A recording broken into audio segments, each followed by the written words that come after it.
कैसे हैं आप सभी। आई होप आप सभी ठीक होंगे। देखिए आज की जो हमारी वीडियो एमबीए सेकेंड ईयर वाले स्टूडेंट्स के लिए जो पॉलिटिकल साइंस ऑनर्स इग्नू से कर रहे हैं, आज मैं आपको NPSE 7 के 2018 के सॉल्व क्वेश्चन पेपर कराने जा रही हूँ।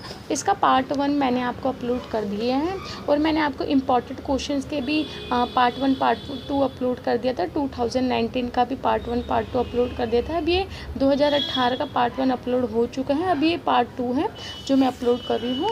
तो चलिए आज की वीडियो को हम स्टार्ट करते हैं। अगर आपको अच्छे लगे तो लाइक शेयर सब्सक्राइब ज़रूर कीजिए। तो देखिए आज का हमारा फर्स्ट क्वेश्चन है, आदिवासी आंदोलन के विकास और भारतीय सरकार के प्रतिक्रिया को रेखांकित करें। कि देखिए इसमें बताना जो आदिवासी आंदोलन है उसके बारे में बताना, उनका विकास और भारत सरकार की क्या उसमें प्रतिक्रिया रही है। और इस क्वेश्चन को इस तरीके से बता सकते हैं, गैर सीमांत जनजातियों के निर्जातीय आंदोलन पर टिप्पणी। तो ये क्वेश्चन दो तरीके से आपके आ सकते हैं, तो आदिवासी करके पूछा जा सकता है और एक आपका गैर सीमांती जनजातीय या फिर निर्जातीय आंदोलन, तो ये किसी भी तरीके से आपका पूछा जा सकता है। तो चलिए इसको स्टार्ट करते हैं। देखिए इसमें बता दें जो गैर सीमांतीय जनजातियाँ होती है, उन जो निर्जातीय आंदोलन जो होता है वो भारत में महत्वपूर्ण स्थान रखता है। कि जो जनजातीय और निर्जातीय आंदोलन होता है वो महत्वपूर्ण स्थान रखता है भारत में।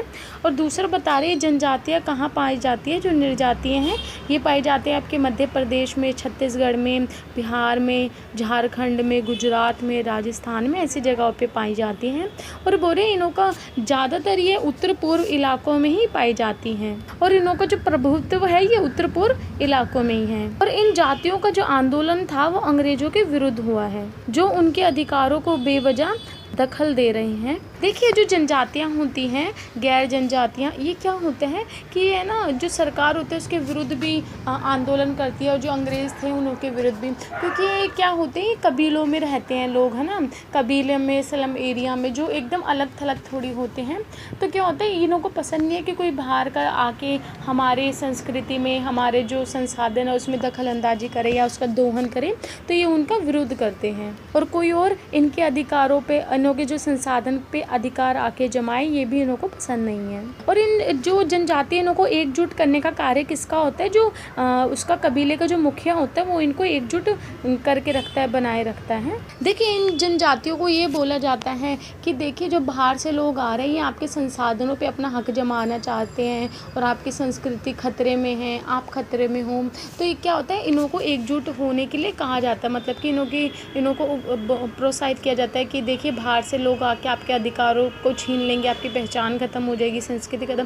तो ये लोग फिर इन्हों के मन में क्या आता है, हाँ हमें एकजुट रह के रहना चाहिए और इन्हों के खिलाफ में खड़े होना चाहिए और विरोध करना चाहिए जो ऐसे कार्य करते हैं लोग उनके लिए। और जो जनजातीय बाहरी लोग जो आते हैं उनका खिलाफ आंदोलन भी करती हैं। और देखिए जब इन्होंने आंदोलन किया था अंग्रेजों के विरुद्ध, तो उस टाइम क्या था कि अंग्रेजों का शासन था और अंग्रेजों ने इन्हों के आंदोलन को कुचल दिया था। और जो अंग्रेज हैं उन्होंने इनके नेताओं की हत्या करवा दी थी ताकि ये एकजुट ना हो पाए। और जो छोटा नागपुर वहाँ के बता रहे जो मुंडा विद्रोह, सीमांत जनजाति विद्रोह था, जो आंदोलन उन्होंने किया था वो सबसे सर्वव्यापी था। तो यही इसमें बताया जा रहा है कि जो जनजातियाँ होती हैं वो एकजुट रहती हैं ताकि उनकी संस्कृति, उनकी पहचान को खतरा ना हो सके। और ये जो जनजातियाँ होती हैं अलग अलग राज्यों में अलग अलग मुद्दे को लेके आंदोलन करती है कि इन्हों को एक अलग राज्य का निर्माण किया जाए, इन्हों को भी एक अलग राज्य मिले जहाँ पे इन्हों की अलग से पहचान हो, ये सब चीज़ लेके फिर इन्हों को एक अलग से जिला मिलना चाहिए। तो इसी का एक आंदोलन के तहत क्या हुआ कि बिहार से कटकर जो झारखंड राज्य है उसका निर्माण हुआ। कि बिहार में पहले झारखंड था, परंतु ये सब जो आंदोलन हुए जनजातीय निर्जातीय आंदोलन, तो उसके कारण क्या हुआ कि बिहार से अलग होकर आपका झारखंड बना है और तथा मध्य प्रदेश का कुछ भाग निकाल कर छत्तीसगढ़ बना है। तो इसमें जनजातियाँ आंदोलन होता है, लोग अपना जिला, मतलब कि एक अलग से जिले का निर्माण करना चाहते हैं, एक अलग से राज्य का। तो ये सब जब आंदोलन करते हैं और अच्छे हाई लेवल पे हो जाता है तो क्या कहते हैं सरकार को इन्हों को अलग से एक राज्य प्रदान करना पड़ता है। और इसी आंदोलन में बता रहे कि जो नर्मदा बचाओ आंदोलन है, नर्मदा आंदोलन, वो भी इसमें देखा जा सकता है क्योंकि वो बांध के निर्माण को लेके था ताकि जनजातियाँ लुप्त ना हो जाए। क्योंकि बांध बनता वहाँ पे नर्मदा नदी के ऊपर, तो फिर क्या होता कि जो जनजातियाँ वहाँ की वो लुप्त हो जाती, विस्थापन होती, तो फिर क्या होता कि उनकी संस्कृति, उनकी एकजुटता खतरे में आ जाती। तो इसलिए उन्होंने एकजुट होकर अपने अधिकारों के लिए लड़ा ताकि ये बांध ना बन सके, हमको विस्थापन ना होना पड़े।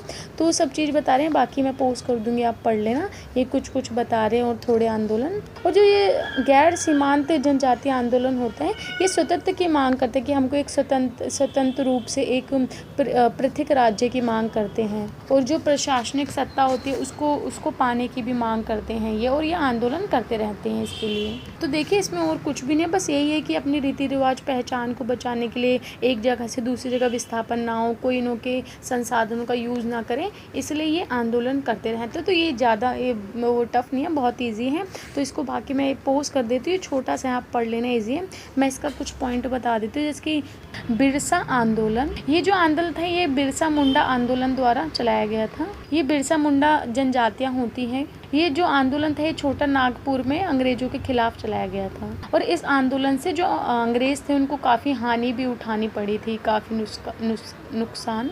जो आंदोलन का उद्देश्य था वो था कि सामाजिक तथा आर्थिक स्वतंत्रता की प्राप्ति। और इस आंदोलन के तहत जो धार्मिक सुधार होते हैं वो भी किया गया। देखिए जो ये जाति है, मुंडा जनजाति है, ये बिरसा को भगवान मानती है। तो इसी प्रकार से जो बिरसा है उसने एक छोटा नागपुर के गैर सीमांत जनजातियों को एकजुट कर लिया और ये आंदोलन में बदल गया था। नेक्स्ट है आपका तना भगत आंदोलन। देखिए जो तना भगत आंदोलन है जाला नामक एक व्यक्ति के द्वारा किया गया था। और इस जनजाति में ओराव जनजाति आती है। इस प्रकार हम देख सकते हैं कि जो आंदोलन होते हैं सामाजिक सुधार के लिए भी होता है। इस आंदोलन के तहत क्या होता है कि जो भूमि कर होते हैं वो नहीं दिया जाता था। जिन जातियों ने सामाजिक सुधार हेतु जो जादू टोना होता है, जो भूत प्रेत होते हैं आदि कुरीतियों को दूर किया गया इस आंदोलन के तहत। और इस प्रकार से हम देख सकते हैं कि जो गैर सीमांत जनजातियाँ होती हैं उन्होंने शोषण के विरुद्ध अपने पहचान के लिए क्या क्या आंदोलन किया भारत में। तो ये हो गया हमारा क्वेश्चन समाप्त। नेक्स्ट क्वेश्चन देखते हैं। नेक्स्ट हमारा क्वेश्चन है पिछड़ा वर्ग आंदोलन के क्या उद्देश्य हैं। और ये क्वेश्चन इस प्रकार से भी आ सकता है, पिछड़ा वर्ग आंदोलन के ऊपर टिप्पणी कीजिए। देखिए बता रहे जो पिछड़ा वर्ग आंदोलन है वो सबसे पहले दक्षिणी भारत में एकजुट हुए थे और उसके बाद ये उत्तरी भारत में एकजुट हुआ। देखिए मेरे को लग रहा है क्वेश्चन मैंने आपको पहले समझा दिया, बट मैं आपको ओवरऑल समझाती हूँ इसमें। और दक्षिणी भारत में इन्होंने जब एकजुट हुआ तो इन्होंने नौकरियाँ की मांग की। हाँ ये मेरे को याद आ गया, देखो मैंने आपको ये पहले समझा दिया। इसमें वो था कि ये आपको मैंने बताया था ना कि दक्षिणी भारत में सबसे पहले कि जो दक्षिणी भारत है वहाँ पे पिछड़ा वर्ग आंदोलन ने पहले आंदोलन स्टार्ट किया, सब कुछ पहले किया और उनको वहाँ पे सब चीज़ पहले प्राप्त हो गई थी। मैंने आपको पहले समझाया था क्योंकि वहाँ के लोग थे जो थोड़े पढ़े लिखे थे और जागरूक थे, इसलिए क्या हुआ था कि वहाँ पे पहले सब आंदोलन स्टार्ट हुआ तो उनको आरक्षण पहले मिला, उनको नौकरियाँ पहले मिल गई दक्षिणी देशों में, दक्षिणी जो है भारत है उसके राज्य। और वहाँ पर क्या था कि ये आंदोलन हुआ क्यों था पिछड़ा वर्ग आंदोलन, क्योंकि वहाँ पर जो ब्राह्मणीय समाज था वो ज़्यादा प्रभावकारी था। तो ये जो ब्राह्मणीय समाज होता है, व्यवस्था होती है, उसके खिलाफ ये आंदोलन दक्षिण भारत में किया गया था। तो क्योंकि वहाँ पे जो रीति रिवाज थे, प्रथाएं थी वो रूढ़िवादी थी, ज़्यादा रूढ़िबद्ध थे।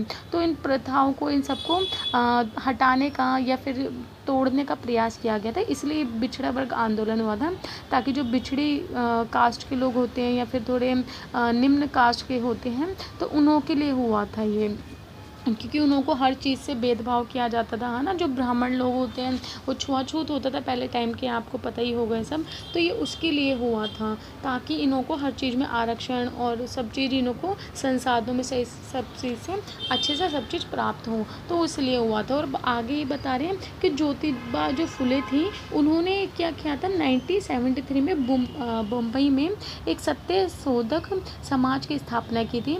उन्होंने क्या किया था, दलित और पिछड़े वर्ग को एकजुट लाया था। इन्होंने एक ऐसा मंच तैयार किया था जिसमें सारे दलित लोग ये सब एक साथ आ जाएं। और क्या हुआ था कि जो ब्राह्मण व्यवस्था होती है, ब्राह्मण व्यवस्था, उसको समाप्त किया जाए ताकि कोई भेदभाव ना हो, कोई छुआछूत ना हो। तो ये जो आपको ये नाम याद रखना है, सत्य शोधक समाज और ज्योतिबा फुले, क्योंकि इनकी बहुत महत्वपूर्ण भूमिका रही थी एकजुटता करने के लिए, पिछड़े आंदोलन, दलित लोगों को, इन सबको। तो इनको ज्योतिबा फुले को समाज सुधारक के उससे भी जान जाता है, समाज सुधारक प्रेरक थी ये, कि उसको मतलब कि समाज सुधार में ज़्यादा अच्छे काम किए हैं इन्होंने। और देखिए उन्होंने क्या किया था ज्योतिबा फुले ने, कि 1917 में जो निम्न जाति हैं उनके लिए प्रारंभिक जो शिक्षा होती है वो निःशुल्क कर दी गई थी, कि जो प्रारंभिक शिक्षा होती है वो फ्री में होनी चाहिए उन के लिए, और ये ज़रूरी भी है, जिसके द्वारा जो बिछड़े वर्ग होते हैं, बिछड़े लोग होते हैं, वो सरकारी नौकरियां प्राप्त कर सके और उनको आरक्षण प्राप्त हो, वो अपने अधिकारों के लिए लड़ सके, ये सब चीज़ें। तो 1919 में क्या हुआ कि जो बम्बई के प्रांत विधान परिषद में मराठाओं के लिए, मराठा जो वर्ग होते हैं उनसे संबंधित 7 सीटें आरक्षित की गई थी, 7।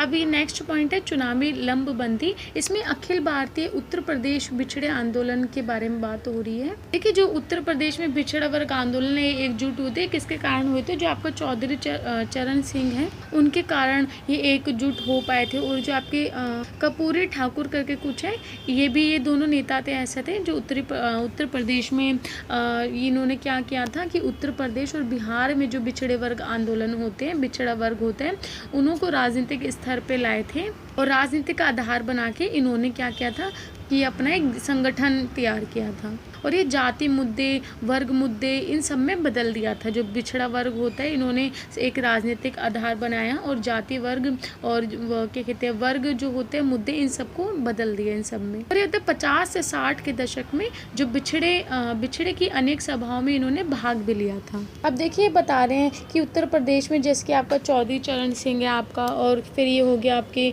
मुलायम सिंह हो गए, लालू प्रसाद यादव हो गए, नीतीश कुमार हो गए, ऐसे नेता हैं जिन्होंने ये क्या कहते हैं इन्होंने मिलकर एक 1984 में भाजपा का गठन किया था, जिसमें दलित लोगों के लिए बात की जाती थी, उनको एकजुट किया।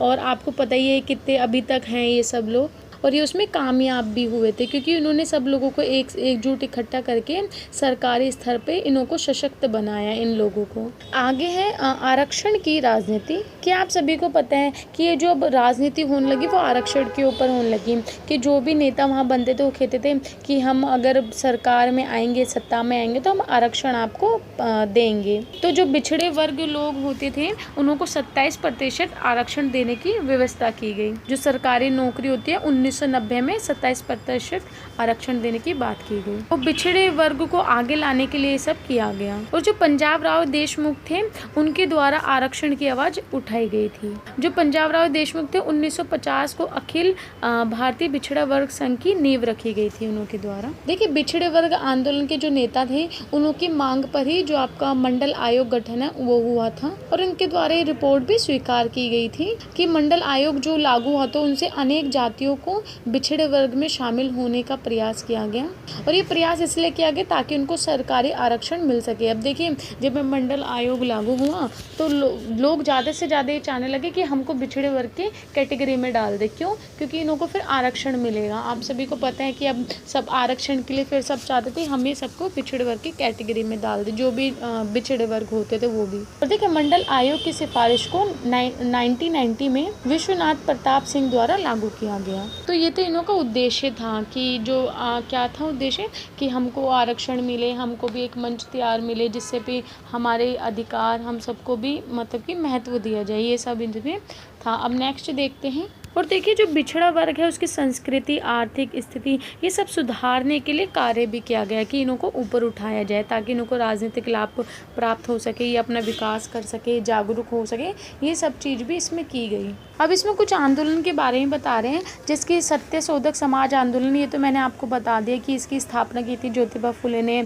और लोगों को एक मंच पे लाई थी, ये सब तो बता दिया था। तो बस ये इतना ही था। और अब हम नेक्स्ट क्वेश्चन देखते हैं। अगर बिछड़ा आंदोलन आ जाए तो आप इसमें बहुत सारी चीज़ें लिख सकते हो। और देखिए ये किसी भी प्रकार से क्वेश्चन है, बस बिछड़ा आंदोलन इसमें लिखा हो तो आप इसमें ये लिख सकते हो आराम से, क्योंकि ये कॉमन बताया मैंने आपको जो सब में यूज़ हो सकते हैं। देखिए नेक्स्ट क्वेश्चन है, भारत में सांप्रदायिक आंदोलन के क्रमतर विकास और इनका समाज पर प्रभाव को रेखांकित कीजिए कि जो भारत में सांप्रदायिक आंदोलन होते हैं उसका विकास बताना है और इसका प्रभाव बताना है कि क्या पड़ता है। तो हम देखते हैं इसका आंसर। देखिए, भारत में जो सांप्रदायिकता है इसका स्पष्ट कोई रूप या व्याख्या नहीं की गई है, परंतु हम तब भी बता सकते हैं कि जो सांप्रदायिकता होता है उसका मतलब क्या होता है कि एक धर्म को लेकर एकजुटता जो हो जाती है, और एक धर्म जब एकजुट हो जाता है तो वो दूसरे धर्म से घृणा करने लग जाता है, गलत विचार रखता है, उसको ये सांप्रदायिकता बोलते हैं। जो अपने धर्म को लेकर बहुत कट्टर होते हैं और सोचते हैं हमारा धर्म सबसे ऊंचा महान है और दूसरे का नीचा है, और घृणा करते हैं दूसरों से,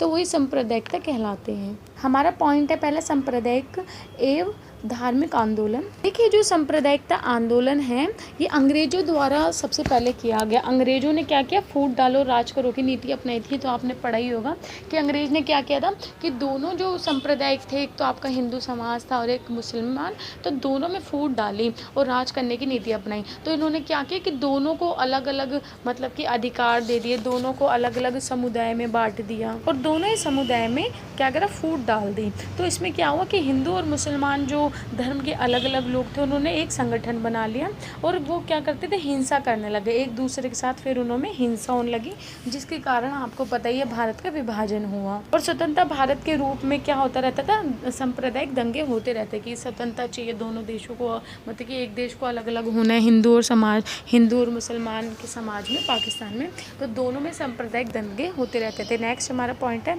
धार्मिक जनसंख्या की। देखिए, इसमें बता रहे हैं कि भारत में हिंदू लोग जो होते हैं वो ज़्यादा हैं, तो जो अल्पसंख्यक लोग होते हैं वो अपना एक गुट बना लेते हैं और एक अलग से सब उसमें रहते हैं, मतलब कि उनको अपनी संस्कृति खोने का डर रहता है तो वो अलग से एक गुट बना लेते हैं। और ये सब एक गणना के उससे पता चला कि अल्पसंख्यक लोग ज़्यादा हैं, तो जिसके कारण वो एकजुट होकर अलग से रहते हैं। नेक्स्ट पॉइंट है हिंदू सांप्रदायिकता एवं धार्मिक आंदोलन। देखिए, बता रहे हैं स्वतंत्रता से पहले तो हिंदू महासभा और स्वतंत्रता के बाद विश्व परिषद, बजरंग दल और आरएसएस द्वारा हिंदुओं को एकजुट करने का प्रयास किया गया। और इस जो संगठन था, इन संगठन के लोगों का कहना था कि सभी धर्म के जो लोग हैं इनको हिंदू कहा जाना चाहिए, क्योंकि हमारा जो देश है वो हिंदुस्तान है, तो हिंदुस्तान में कोई भी लोग रहे, सिख, ईसाई, मुसलमान जो भी रहे, उन सबको हिंदू कहना चाहिए। और समय समय पर क्या हुआ कि ये आंदोलन जब जब सक्रिय हुआ तो लोगों ने, जो हिंदू लोग होते हैं उन्होंने एकजुटता दिखाई इसमें। नेक्स्ट पॉइंट है हिंदूकरण और शिक्षा शास्त्री अंतर्निर्देशक। देखिए, इसमें क्या होता है कि इसमें हिंदू को लेके शिक्षा के ऊपर बात होती है कि हिंदू में क्या होता है कि जो आपके जो बचपन से आपको मंदिर जाने के ऊपर, जो पूजा पाठ के ऊपर ध्यान दिया जाता है, ताकि जो बच्चे हैं या फिर जो हिंदू समाज के लोग हैं वो उसी की शिक्षा को अपनाएं। जो हिंदू की जो शिक्षा होती है, गीता पढ़ना, ये सब चीज़ें इसमें बताई गई हैं। और इसमें क्या होता है कि जो बाकी अलग धर्म के लोग होते हैं, जैसे ईसा मसीह जो होते हैं, वो क्या कहते हैं, ईसा मसीह के उसका प्रचार करते हैं। मतलब इसमें ये है कि जो प्रचार करते हैं, जो शिक्षा देते हैं अपने धर्म को लेके, वो बात की गई है। बाकी मैं पोस्ट कर दूंगी, आप पढ़ लेना। नेक्स्ट है बाबरी मस्जिद, राम जन्मभूमि मुद्दा। ये तो चलिए अब सॉल्व हो गया, पर ये इसमें पहले का बता रहे हैं। तो देखिए, इसमें यही है कि समय समय पर आपको पता है कैसे कि मस्जिद, जो बाबरी मस्जिद और राम जन्मभूमि को लेके कैसे आंदोलन होते रही हैं। मुसलमान और हिंदू में सांप्रदायिक दंगे इसको लेके बहुत ज़्यादा हुए हैं, पूजा पाठ को लेके बहुत ज़्यादा दंगे हुए हैं। तो इसी प्रकार से इसमें बताया गया है सब, तो इसको भी आप पढ़ लेना और बना के भी लिख सकते हैं। नेक्स्ट है धार्मिक भाषाएँ मुद्दे। देखिए, समय समय पर जो भाषाएं हैं उसका मुद्दा भी हमेशा उसके संघर्ष में रहा है कि हिंदू और जो मुसलमान हैं वो संघर्ष करते रहे हैं अपनी भाषा को लेकर कि ये भाषा राष्ट्रीय भाषा होनी चाहिए, जो हिंदी होती है, फिर मुसलमानी उर्दू भाषा राष्ट्रीय भाषा होनी चाहिए। ये सब चीज़ें इसमें बताई गई हैं।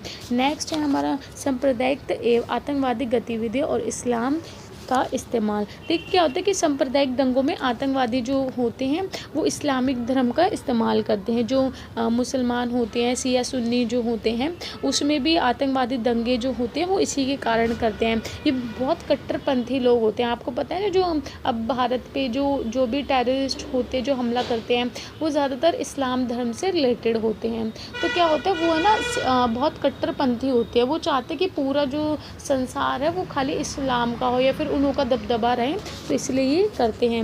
नेक्स्ट हमारा पॉइंट है ईसाई धर्म एवं सांप्रदायिक आंदोलन। देखिए इसमें ये बताया गया है कि जो ईसाई धर्म के लोग होते हैं वो अपना प्रचार किस प्रकार से करते हैं, और वो उसमें चाहते हैं कि सामाजिक सुधार हो और भारत में जो है उनका मतलब कि पैर पसर जाए, मतलब कि वो अपना जमा ले, पूरा हक यहाँ पे जमा ले। तभी तो जब इंग्लैंड के ब्रिटिश लोगों ने हम पे कब्जा कर लिया था, तो ईसा मसीह का जो ये था, ये ईसाई धर्म जो है वो बहुत ज़्यादा फैल गया था यहाँ पे, क्योंकि वो अपना प्रचार प्रसार करते थे।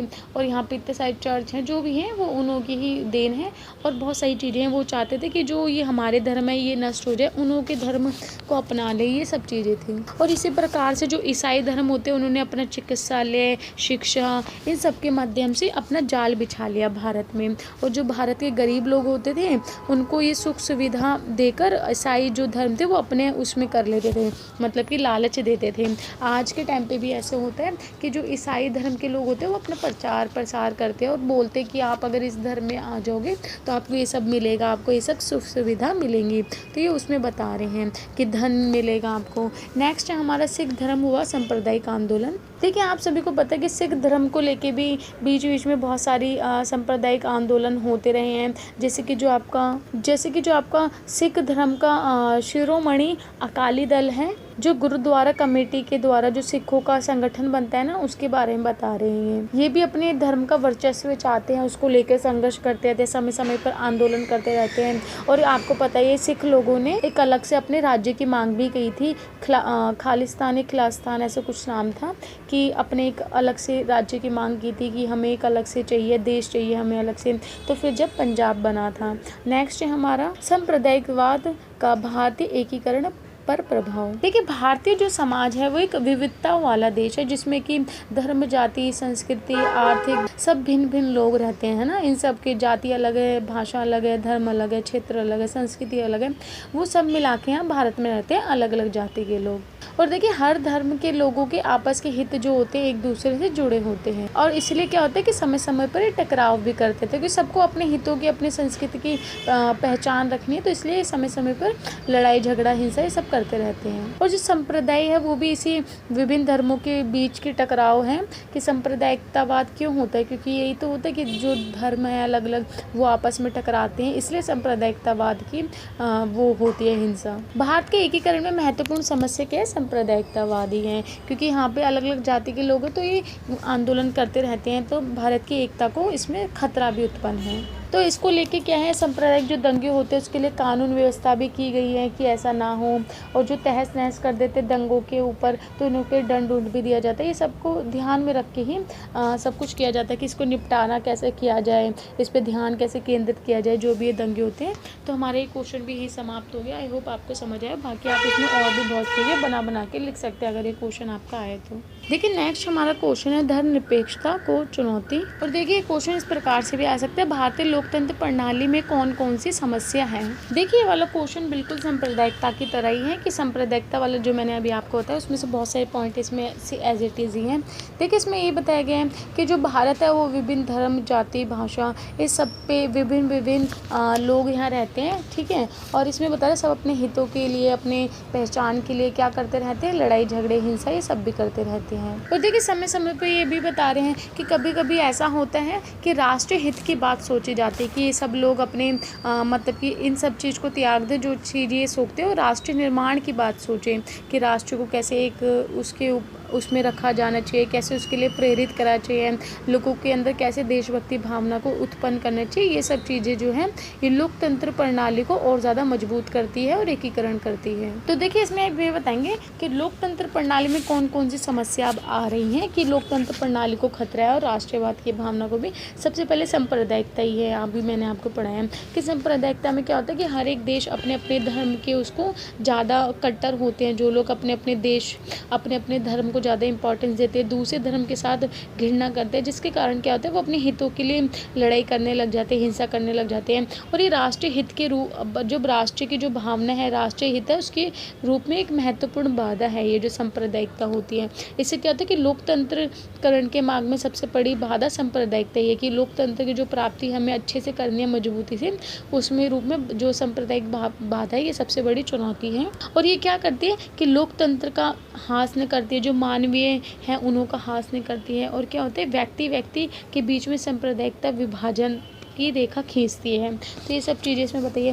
फिर जाति भी सेम ऐसी सांप्रदायिकता की तरह की, जात पात को लेके जो लोग भेदभाव करते हैं, अपनी जाति को श्रेष्ठ मानते हैं और बोलते हैं हम इस श्रेष्ठ वर्ग से हैं, तो उस चीज़ के बारे में लगाया गया है कि एक कुप्रभाव है जो हमको देखने को मिलते हैं कि कोई उच्च जाति का है, कोई निम्न जाति का है, भेदभाव किया जाता है, छुआछूत की जाती है, तो उसके बारे में है। तो मैं आपको ये पॉइंट से समझा रही हूँ, बाकी अंदर का आप पोस्ट करके ही पढ़ सकते हो, क्योंकि पॉइंट से पूरा समझ आ रहा है कि पैराग्राफ क्या होगा उसके अंदर का। अभी भाषावाद के ऊपर है कि भाषावाद में भी सेम वही है कि भाषा को लेके लोग बोलते हैं कि हमारी भाषा जो है वो राष्ट्रीय भाषा होनी चाहिए, तो उसको लेके भी बहुत दंगे फसाद होते हैं, जैसे कि उर्दू के लेके और हिंदू जो भाषा होती है उसको लेके तो दंगे फसाद होते हैं, जिसके कारण कि लोकतंत्र की स्थापना करना इसके रूप में ये भाषा भी बहुत बड़ी महत्वपूर्ण चुनौती है। नेक्स्ट आपका क्षेत्रवाद में देखिए ये है कि लोग क्या होते हैं कि क्षेत्र के अकॉर्डिंग अपनी जैसे कि जाति और संप्रदाय के अकॉर्डिंग एक क्षेत्र एक बाउंड्री खींच लेते हैं अपने चारों की, ये हमारी जगह और इसमें हमारे वाले ही लोग रहते हैं, कोई और इसमें इंटरफेयर नहीं कर सकता। तो उसके अकॉर्डिंग भी ये क्षेत्रवाद एक महत्वपूर्ण समस्या आपको पता है। जैसे कि आपका तेलंगाना एक भाषा को लेकर अलग राज्य हुआ था, मैंने आपको झारखंड और ये सब बताया ना कि ये क्षेत्रवाद क्यों, ये अलग से राज्य क्यों बना, क्योंकि ये अलग जाति के लोग एक क्षेत्र में रहते थे, तो इन्होंने बोला कि हमारी संस्कृति हमारी चीज़ों को खतरा है, तो हमको एक अलग से क्षेत्र चाहिए, तो उसके बारे में बात की गई है, जिसमें अलग से राज्य की बात करते हैं, उसकी मांग करते हैं, जो लोकतंत्र में सबसे बड़ी बाधा आती है। उसके बाद है आर्थिक असंतुलन, कि जो आर्थिक असंतुलन हो रहा है कि कोई देश तो कोई लोग तो बहुत ज़्यादा अमीर है, कोई बहुत ज़्यादा गरीब है, और जो कुछ लोगों का क्या है आर्थिक रूप से शोषण हो रहा है, मतभेद है लोगों के बीच में कि हमारे को अच्छे से विकास नहीं हो रहा, सामने वाले इंसान के अच्छे से विकास हो रहे हैं, तो उसके लेके भी ये बहुत बड़ी बाधा है हमारे इसमें, क्योंकि जो बिछड़े लोग होते हैं उनको सही से विकास नहीं हो पाता, वो सही से शिक्षित नहीं होते, तो वो सब चीज़ें इसमें बताई गई है। नेक्स्ट है सामाजिक संरचना। आपको पता है हमारे देश में सामाजिक संरचना बिल्कुल ही खराब है, क्योंकि सबसे ऊंचा ब्राह्मण को माना जाता है, फिर क्षत्रिय, शूद्र, फिर वैश्य ऐसे आते हैं, तो सामाजिक संरचना ठीक नहीं है, क्योंकि इसमें क्या होता है भेदभाव किया जाता है और इसमें इसी के अकॉर्डिंग लोगों को शिक्षा दी जाती थी पहले के टाइम पे, तो ये लोकतंत्र के एकीकरण के रूप में भी ये बहुत बड़ी बाधा है, तो ये इसमें चीज़ है। नेक्स्ट है गरीबी, अशिक्षा और बेरोजगारी। इसमें भी आप बना के लिख सकते हैं कि हमारे देश में इतनी ज़्यादा गरीबी है, अशिक्षित लोग हैं, बेरोजगारी, जिसको लेके समय समय पर इसके ऊपर भी लोग आंदोलन करते हैं कि गरीबी इतनी ज़्यादा है, ठीक है, गरीबी के साथ साथ अशिक्षित हैं लोग, जागरूक नहीं है अपने अधिकारों को लेके, सही से पढ़े लिखे नहीं हैं, तो जब होंगे नहीं पढ़े लिखे, शिक्षित नहीं होंगे, तो बेरोजगारी भी बढ़ेगी, तो बेरोजगारी इतनी ज़्यादा है तो गरीबी ऑटोमेटिकली वहीं से आ जाएगी, तो लोगों के पास सही से अपना जीवन जीने के लिए सही से पैसा नहीं है, पेट भरने के लिए सही से खाना नहीं है। आपको देखते हो ना कि लोगों पे कैसे स्लम एरिया के लोग होते हैं, फिर रोड पे जो रहते हैं बेचारे लोग, कि उनके पास कुछ भी नहीं होता, अपना जीवन ऐसे यापन कर रहे होते हैं, तो ये सब इसलिए है क्योंकि भारत में इतनी ज़्यादा गरीबी है, अशिक्षित है, बेरोजगार है, उसकी वजह से।